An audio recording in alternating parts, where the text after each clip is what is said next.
The C-SPAN networks bring you long-form public affairs programming from the nation's capital and are a public service of your television provider. C-SPAN, created by cable.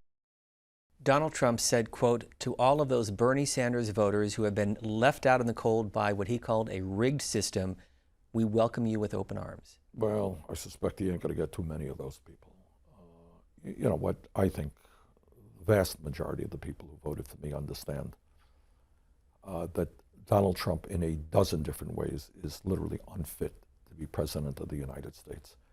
And it's not only his views on the issues, you know, wanting to give hundreds of billions of dollars in tax breaks to the top 0.2% by repealing the estate tax, thinking that in a Republican debate he talked about wages in America being too high.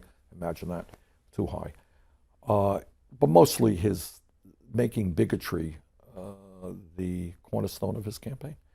You know, it really does stun me, and I say this, you know, beyond being, you know, in politics.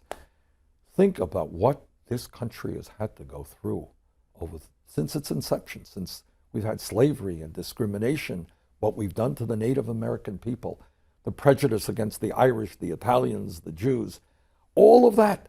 And we have made in recent years real progress. You like Barack Obama, you don't like Barack Obama. It says something about the country. We managed to overcome racism and elect an African American as president. I think all of us should be proud of that. The role that women are now playing in American politics and in American life.